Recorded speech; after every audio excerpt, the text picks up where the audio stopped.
Okay, akala ko ito eh. Di ba akala mo rin ito? Oo, tagal na natin magkaibigan. Tagal na natin magkaibigan, ngayon pa ako pinaginalaan.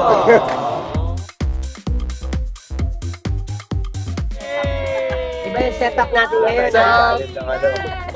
Wala tayo sa hotel ngayon, ha? Ano ba nangyari last time? Ako, nag-enjoy ako dun eh, kasi na-practice yung utak ko, naalala ko nung grade school ako kasi may math. Di ba? Yun yung huli mong gamit ng utak. Oo, grade. Tapos ito. Boy, pati Math. Math. Sorry, minsan naging lang talaga ako. Sa episode na yun, girls. Oh, girl power, galing. At saka ang cute yan din ni Kailin, no? Nakakatuwa siya. Ayun, Galing mo talaga. Kaso nirip niyo yung name tag ni Kaya Kokoy. umagas eh. nagkabali. Wala siyang tiwala din. Usually ata mga girls may trust issues ata. Ay, babae lang. Pero hindi, na-detect niyo ba na si Wala. Liza and si Angel lang spy? Oo nga. Hindi, akala ko si Buboy eh. Oo, tsaka si Kokoy. Tsaka si Kokoy.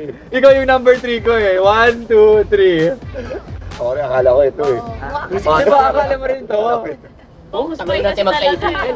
Tagal na natin magkaibigan, ngayon pa ako pinaginalaan. Pangarap ko nga lang yun, buti sa inyo pa nangyari. Ikaw, Lexi, curious ako. Sino akala mong spy? Akala ko talaga silang dalawa. Paulit-ulit talaga ako. Magturo, manuno ka. Agatin niyo. Kagatin ko yan.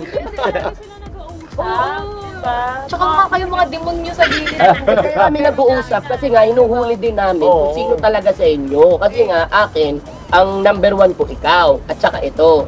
Ikaw ka pala sana. Ako, bakit mo ako pinakampihan ako? Hindi nga. Bakit nag-iipap na tayo? Feeling ko nga.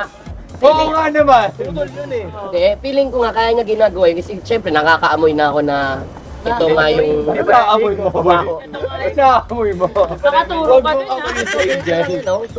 Pero hindi ko yung nakala na ikaw talaga yung spy nun. Oo, galing. Ang galing. Galing. Lakas ng pangamoy niya. Oo. Pagpasok, Oo. totoo, pagpasok niya dun sa sa jail.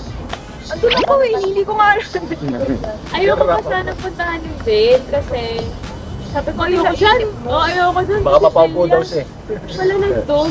At saka hindi naman sila nagpapapasok din sa jail. Di ba first time nga na ginamit yung jail? Oo, Di ba? kasi Usually bawal pinapalabas tayo. talaga pag sa jail eh.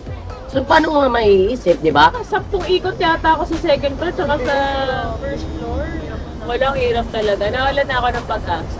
Oo, buzzer beater yung pagkakagat mo dun sa durian eh. No? Mauhuli ka na ni Mick. Doon na ako eh. Kunti na lang eh. Ibig sabihin nun, magaling kang Tinudo ko bata. eh. Magaling kang bata ka.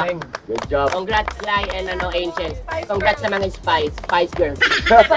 At dahil dyan nagtatapos na aming post-mission for episode 6. Maraming salamat. Abangan nyo ibang episodes ng Running Man Philippines. Follow nyo kami sa aming social media accounts at Running Man at GMA Running Man PH. With that, runners on 3, 1, 2, 3. Let's go, Running Man! Sarap. Halika na. Ayan na. Sumama ka na, maiwan ka. Kaya mo. Maiwan ka.